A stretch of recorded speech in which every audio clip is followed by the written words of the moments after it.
Good morning, and welcome to this Sunday service with the Eno River Unitarian Universalist Fellowship. I'm Reverend Deborah Cayer, Whoever you are, wherever you come from, whatever your race, your gender, whomever you love, wherever you are on your spiritual journey, welcome. If you're visiting today, I invite you to introduce yourself in the chat box. Just maybe put in your name and where you're from. You'll find a link there that'll help you find out more about us too. We invite everyone to join us for a virtual coffee hour after the service. Information will appear on your screen at that time. At this time, all of our Sunday services and all of our programs are online. Our campus remains closed as we do our part to help slow the spread of the coronavirus. But we have some fabulous online offerings this summer. Just on Sunday alone at 9 o'clock, we offer a spiritual odyssey program where one of our members talks about their spiritual journey. At 9:30, there's a children's chapel, followed by this service. Our multicultural team is offering a film discussion series this summer. You can register for that and get the Zoom link through the website. And in August, they are planning a multiracial dialogue. This July, our White Awareness Group, which is part of the multicultural team, is offering a 30-day racial equity challenge. The registration is closed because we have more than 100 people involved, but we will offer this again later this year if more people are interested. And that's just some of what's happening here. There are other things too. So check out the calendar, check out eNews, and see what's going on and be part of it. Very exciting stuff. This morning's service is led by me and Henry Amador-Batten, and additional readings are by Ms. Joan Tillman and Emily Cox. Kate Lewis, Claudia Kaplan, and members of the Eno River Singers share their musical gifts with us today. Some of this was recorded previously this past spring. So now let's take a breath. Let's just settle into our bodies. And we will continue this morning with the prelude, which today is a USA Freedom medley put together by Kate Lewis.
Good morning.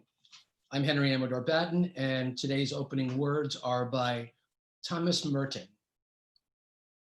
We are living in the greatest revolution in history, a huge, spontaneous upheaval of the entire human race.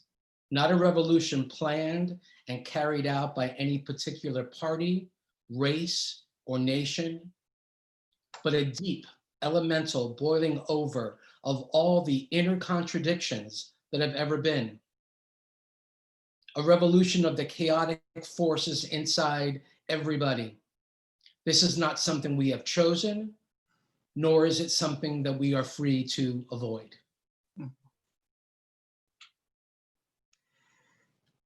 We light our chalice this morning for the light of truth,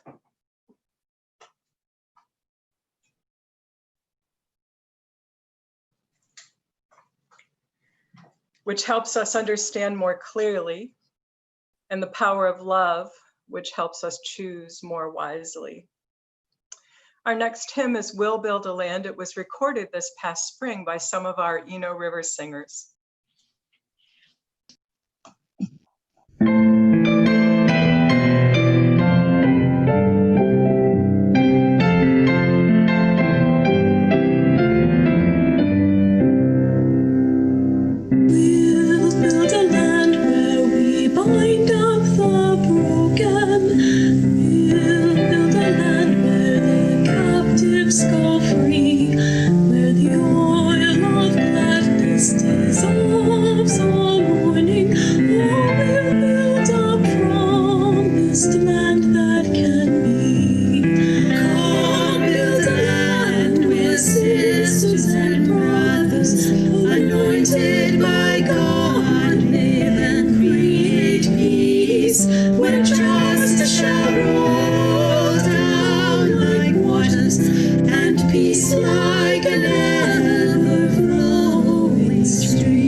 So here on this 4th of July weekend, I have been reflecting, I've been just thinking about how much I love our country.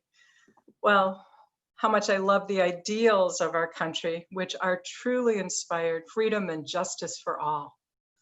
A land where we're free to innovate and create, where the doors are open and we share a great e pluribus unum, that greater we born out of the strength of our differences.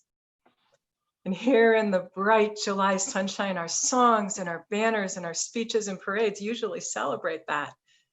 Plus hot dogs, vegan or regular, and fireworks and parties with family and friends. All that's a little bit different this year. That vision though, what I realized is that some people have always recognized it for what it was, a restricted dream, only for some, definitely not for all. I cannot tell you how long it has taken me to understand that fully. But recently, all of us have begun to see more clearly how much this beautiful dream has a shadow side, and that it's always had a terribly twisted, hidden, fuller truth, hidden in plain sight. And it began, I think, with the majority, when it was true that the majority of the founding fathers, with their beautiful, lofty words, the majority were slave owners. Their vision of freedom was narrowly confined to people who not only looked like themselves, but were of the same class and of the same wealth as themselves. And some people have been communicating a coded version of that vision of America ever since. And so these are two very different stories, e pluribus unum, that great we, and that restricted vision for we of the upper class. What we're beginning to see is that when we only understand one story, life can be very dangerous for those without power. That gap between these two stories has made it possible for our government to sanction genocide against this continent's native people. It allowed for the enslavement of people of African descent for hundreds of years.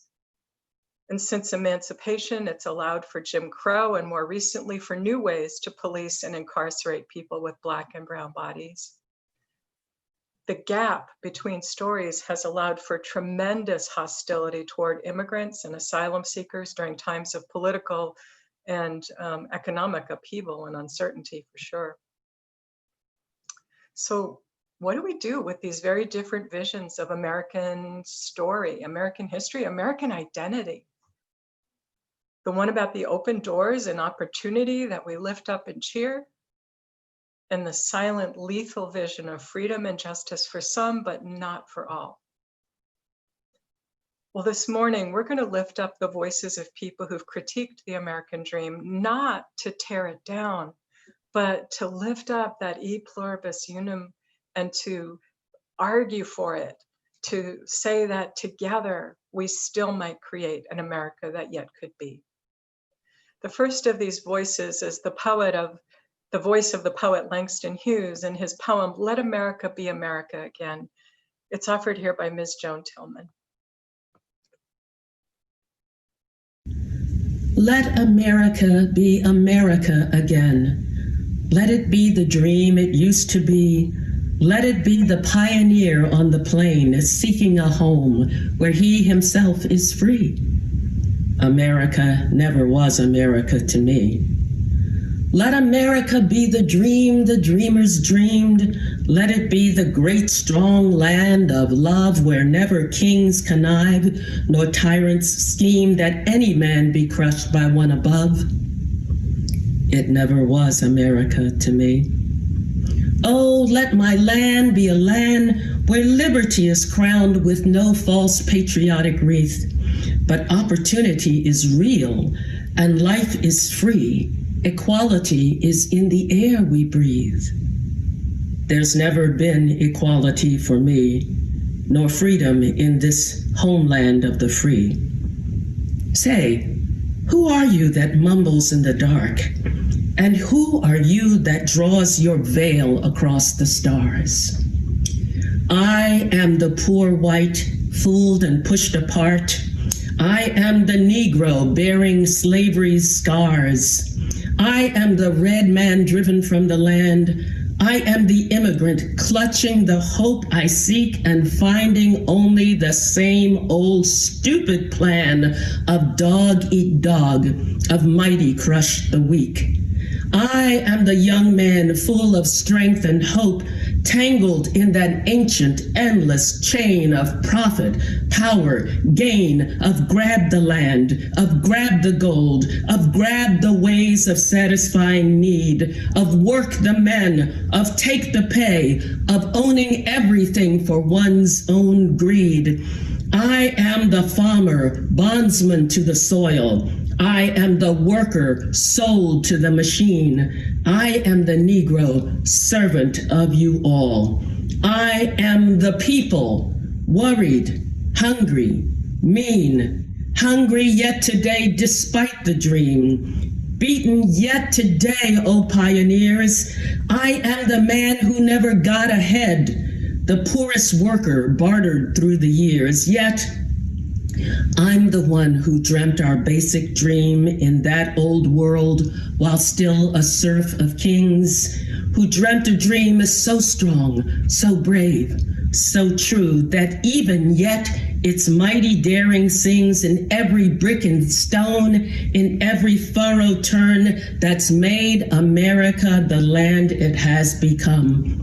Oh, I'm the man who sailed those early seas in search of what I meant to be my home.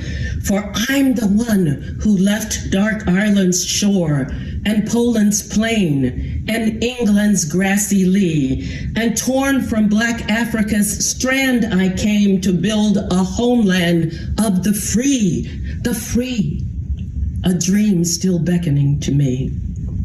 Oh, let America be America again, the land that never has been yet, and yet must be. The land where every man is free. The land that's mine, the poor man's, Indians, Negro, me who made America, whose sweat and blood, whose faith and pain, whose hand at the foundry, whose plow in the rain must bring back our mighty dream again. Sure, call me any ugly name you choose. The steel of freedom does not stain. From those who live like leeches on the people's lives, we must take back our land again, America. Oh yes, I say it plain, America never was America to me, and yet I swear this oath. America will be. An ever-living seed, its dream lies deep in the heart of me. We, the people, must redeem our land, the mines, the plants, the rivers, the mountains, and the endless plain, all the stretch of these great green states, and make America again.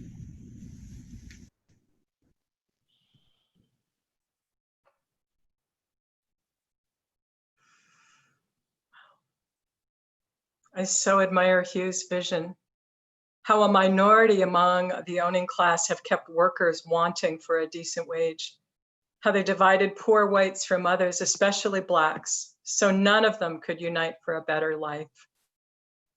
He makes me think about how the dream of America over time has been divided and rationed when all around us this abundant land could take care of everybody. This month, I'm one of the leaders of the 30-day Racial Equity Challenge at ERUUF. Racism is real, and it's harmful to all people, whether we are aware of it or not. However, of course, racism negatively impacts people of color so much more harshly than it affects white people. While people of color are painfully aware of this, because survival depends on it, this system subtly conditions white people to be unconscious about race and racism.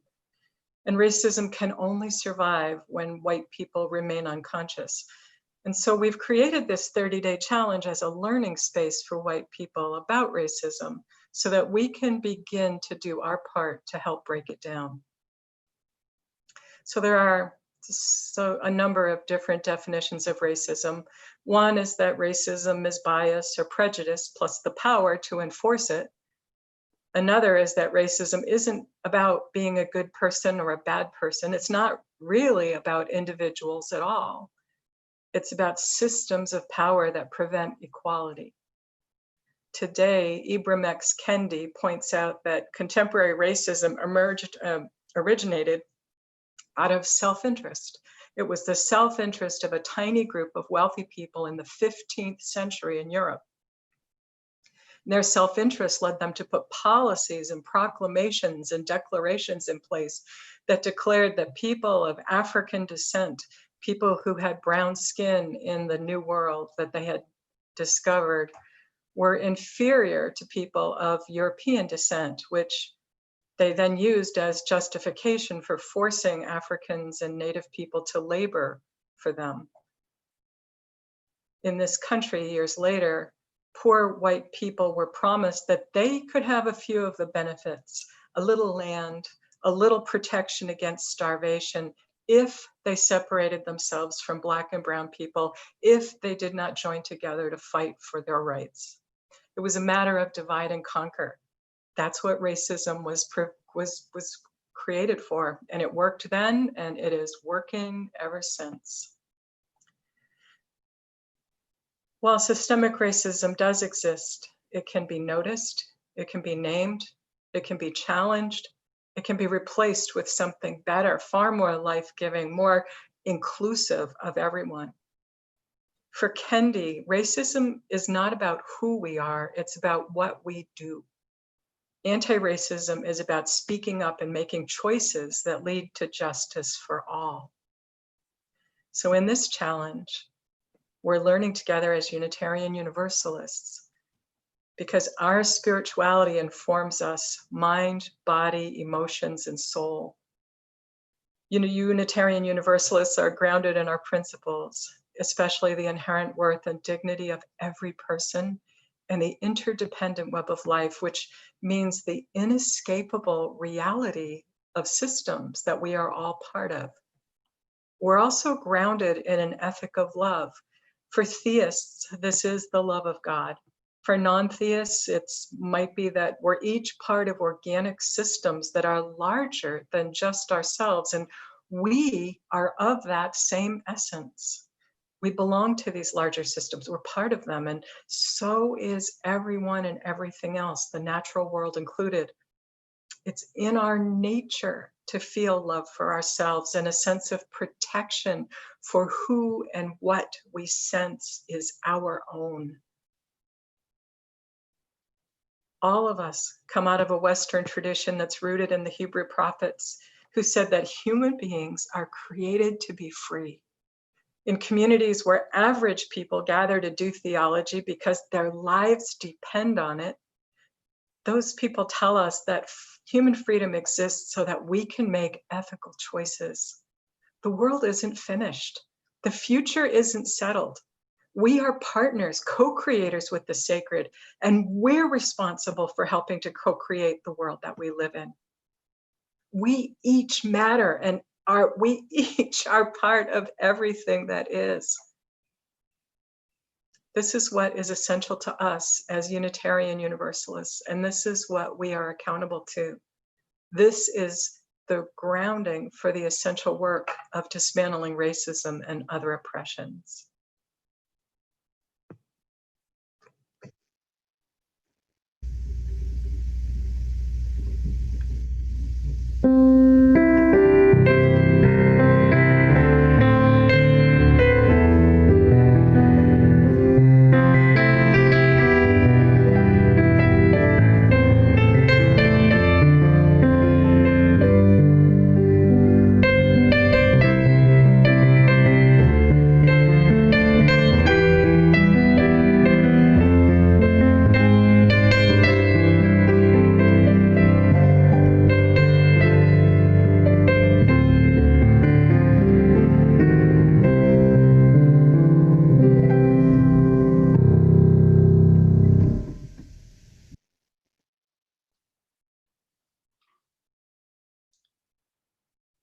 Today's reading is by Richard Blanco.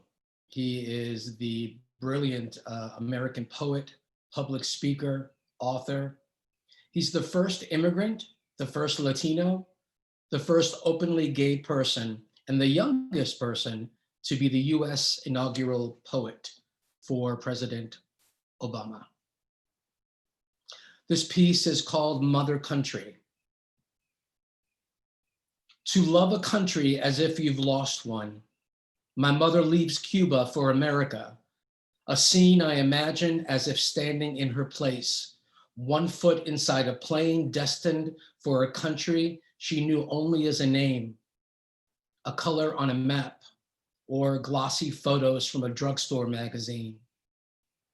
Her other foot anchored to the platform of her patria, her hand clutched around one suitcase, taking only what she needs most, hand-colored photographs of her family, her wedding veil, a jar of dirt from her backyard, goodbye letters she will not open for years. The sorrowful drone of engines, one last deep breath of familiar air she'll take with her, one last glimpse at all she has ever known. The palm trees wave goodbye as she steps onto the plane. The mountains shrink from her eyes as she lifts off into another life. To love a country as if you've lost one, I can hear her once upon a time reading picture books over my shoulder at bedtime. Both of us learning English, sounding out words as strange as the talking animals and fair-haired princesses in their pages. I taste her first attempts at macaroni and cheese, but with chorizo and peppers. And her shame over Thanksgiving turkeys always dry, but countered by her perfect pork and garlic yuca. I smell the rain of those mornings, huddled as one under one umbrella, waiting for the bus for her 10-hour days at the cash register. At night, I can hear the zzz of her sewing machine as she makes her own blouses, as she makes quinceañera dresses for her nieces still in Cuba, trying to imagine their sizes, as she makes gowns that she'd sell to our neighbors to save money for that rusty old white sedan. No hubcaps, no air conditioning, sweating all the way through our first vacation to Florida theme parks. To love a country as if you've lost one, as if it were you on a plane departing from America forever. Clouds closing like curtains on your country. The last scene in which you are a madman scribbling the names of your favorite flowers, trees, birds, things you'll never see again. Your address and phone number you'd never use again. The color of your father's eyes, your mother's hair, terrified you could forget these. To love a country as if I was with my mother taking her last hobbling steps, insisting I help her climb all the way up to the US Capitol. As if she were here before you today, instead of me, explaining her tears. Cheeks pink as the cherry blossoms, coloring the air of that day when she stopped and she turned to me and she said, "You know, mi hijo, it's not where you're born that matters, but it's where you choose to die. That is your country."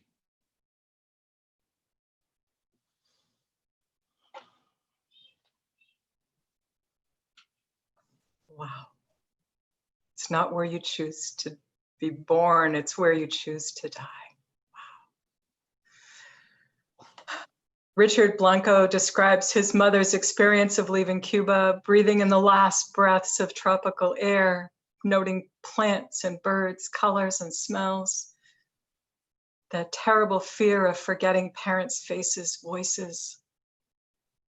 And then here, in a new life, the struggle to learn a new language and new customs, to work 10 hours a day for low wages, Imagine this for yourself. To struggle always to give your children something better. And finally, after such tremendous loss, to come to make this new country so much your own that there's this ultimacy about it, the ultimacy that comes with death. This will be your final resting place, your final home, and that's good. This will be where your love lives on long after you are gone.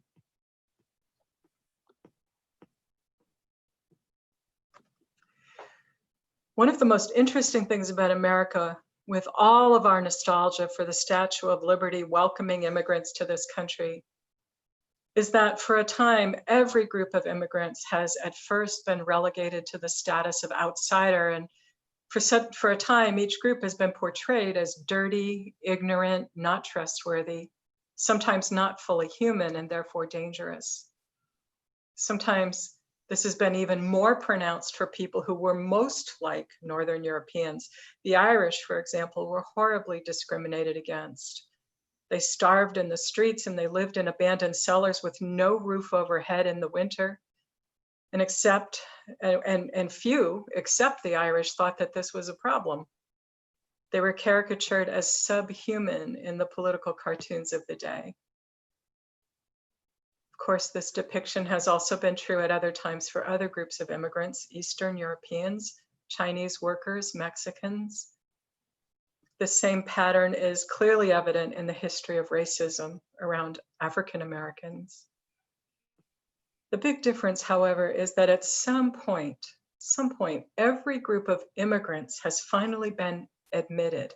They've finally been granted the social status and access to institutions that come with full citizenship, banking, education, medicine. They got in. But this has not yet fully happened for people of African descent. And it hasn't happened at all for the First Nation people on this land. You can look at people suffering and you can shut off part of yourself in order to distance yourself from that suffering. Or you can let their suffering open you so that your compassion begins to flow. Once that happens, it's hard to tell where their suffering ends and our suffering begins. And so this requires courage. What if we were to get stuck where they are, outside the bounds of safety? And yet compassion unites us and it makes wonderful connections possible. And those connections are so much stronger than our fears and our worries about safety. But compassion is risky. The only thing riskier actually might be to shut off this ability in ourselves. Because when we shut off compassion, we shut off our full humanity. And when we do that, we become capable of horrific things. For instance, we separate families seeking political asylum at the border. We put children in metal cages designed for animals. We don't allow the people guarding them to touch them or comfort them. We keep people locked in detention centers for years at a time without habeas corpus. This harms the children, it harms the adults, it harms us. We don't want to know that. We don't want to know that this harms us too, even if we don't work in the detention center. If we shut off our compassion, we lose our moral ability to know where the limits are. And when we don't know the moral limits, that's when we can get good and truly lost. Because at that point, we don't know where we are. We don't feel at home and we don't feel at ease. And so in a sense, we lose our country. We lose our sense of feeling at home anywhere. And this, my friends, this is a terrible spiritual disease.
We'll take a moment now on prayer and meditation.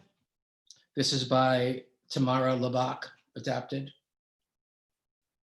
Source of life, who has endowed us with the inalienable rights of life, liberty, and the pursuit of happiness, let us remember this day that in this country there is no national religion, there is no superior race, there is no preferable gender or orientation. We gather holding a common value that the glory of this country rests first and foremost in its diversity. Out of many ideas, out of many beliefs, out of many views, out of many passions, out of many experiences, we are one. Help us remember that we need not to be alike to live and love alike. We ask for forgiveness this day for our national and individual transgressions, when we have chosen inaction or silence in the face of injustice and abuse of power and our failure to claim our own. We ask for forgiveness for when we have not known our own neighbor or fed our hungry or equipped our future generation with knowledge and with love. We ask for a blessing on this nation according to our own faith and forms. We pledge our voice in support of moving closer and closer to freedom. These and the prayers of our hearts we pray now in a moment of silence.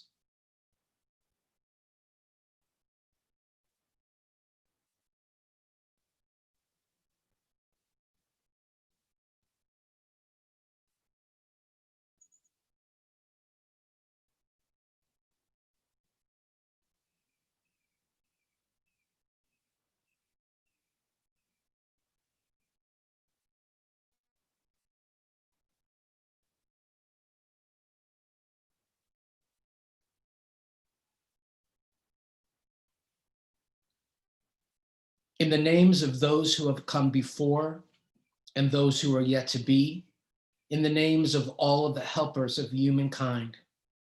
Amen. Ashe. And now we have Claudia Kaplan with an American tune by Paul Simon.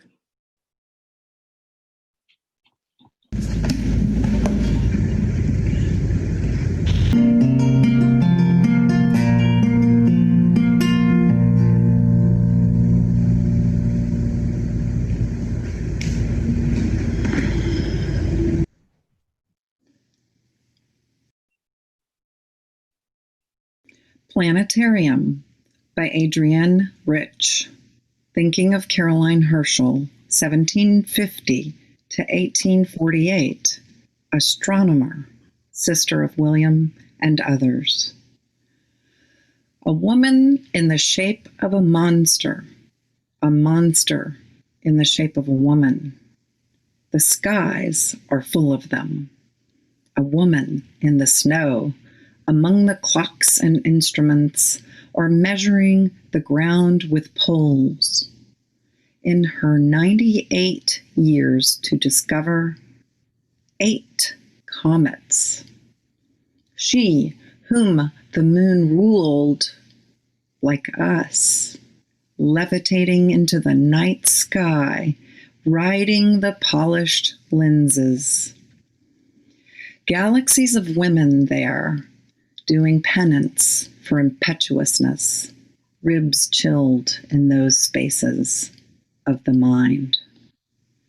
And I, virile, precise, and absolutely certain, from the mad webs of Uranusburg, encountering the nova.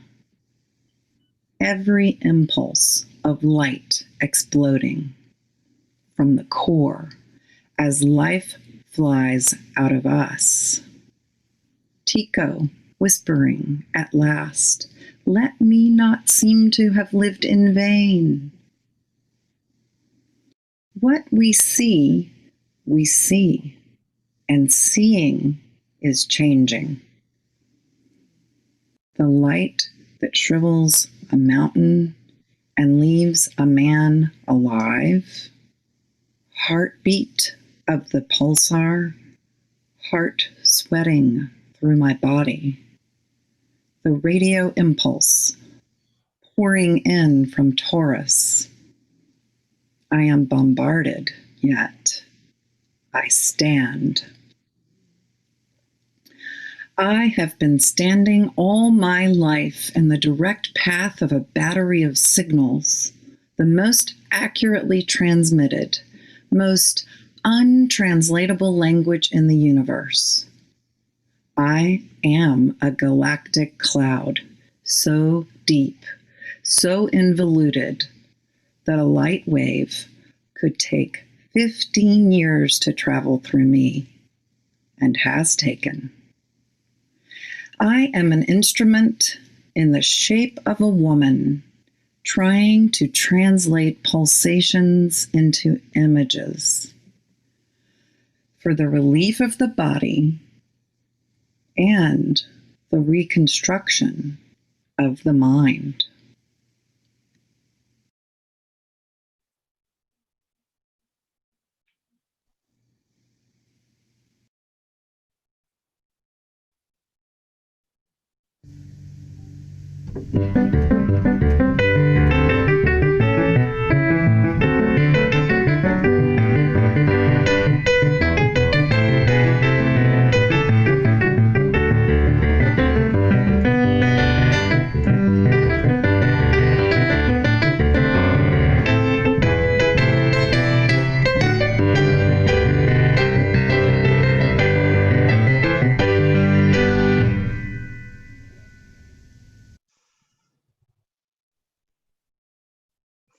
Well, before Yankee Doodle, that was Emily Cox reading Adrienne Rich's poem, Planetarium.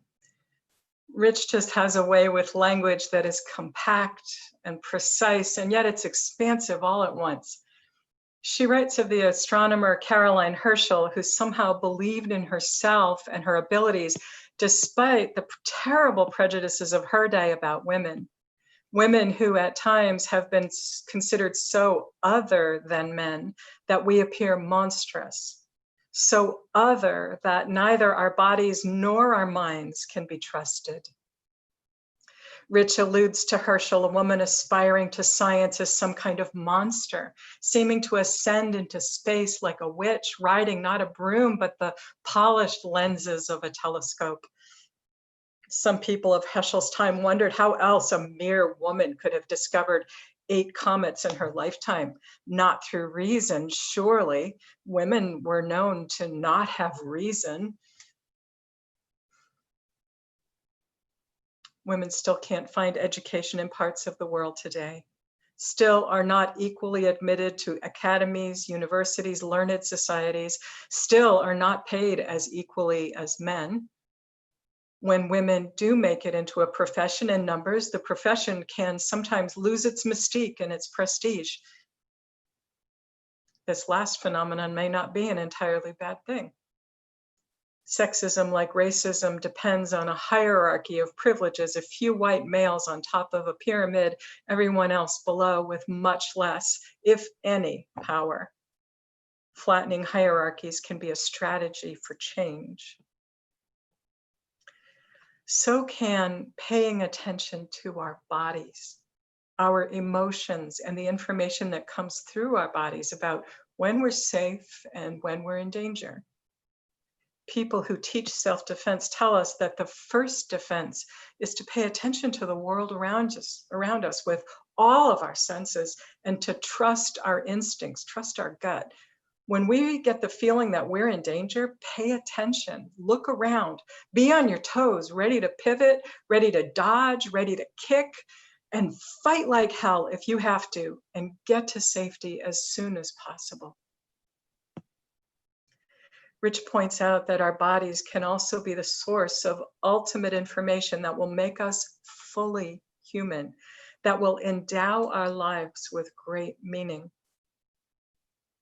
I am an instrument in the shape of a woman, trying to translate pulsations into images for the relief of the body and the reconstruction of the mind.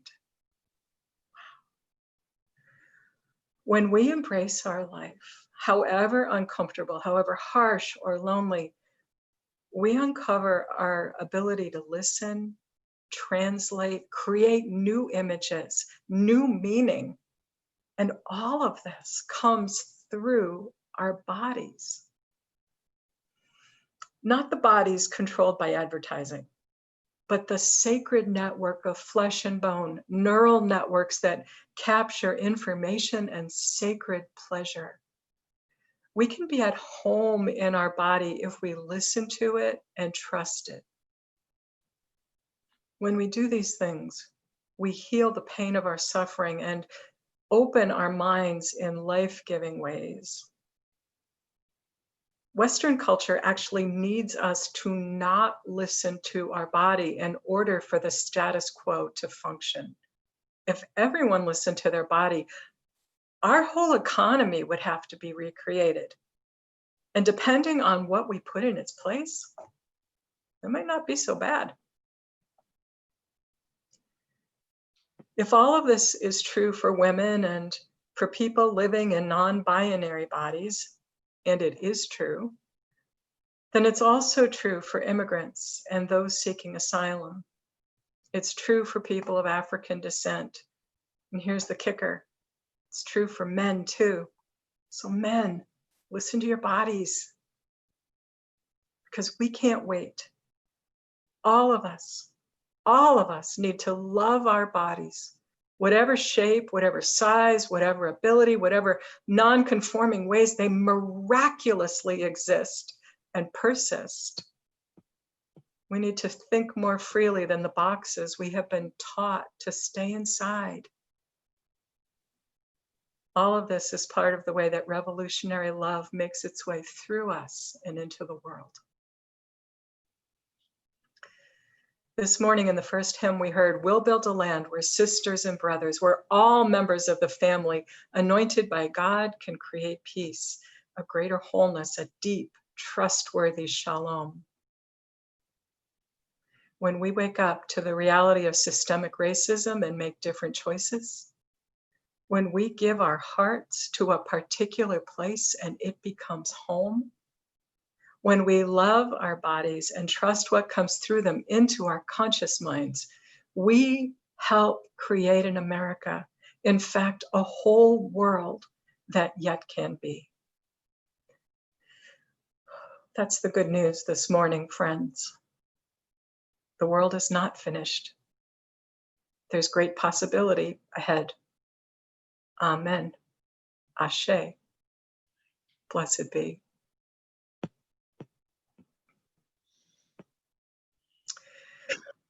All of our services and our programs are online right now, and so is most of our giving. If you would like to give a gift to the fellowship this morning, you can do so through the link in the chat box.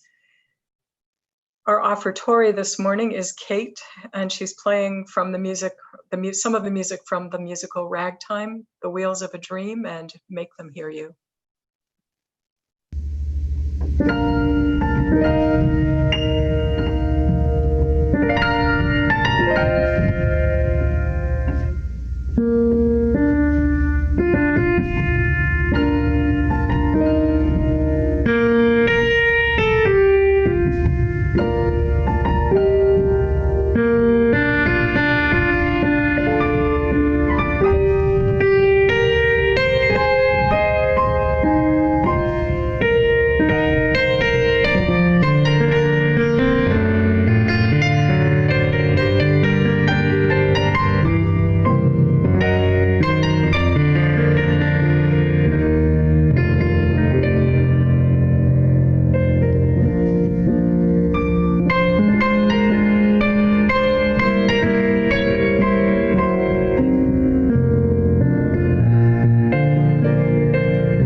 We are grateful for the abundant gifts given by this community. We are so grateful for the chance to co-create the world that we dream of together. Our closing words are the same as our opening words. They're by the contemporary contemplative monk, Thomas Merton.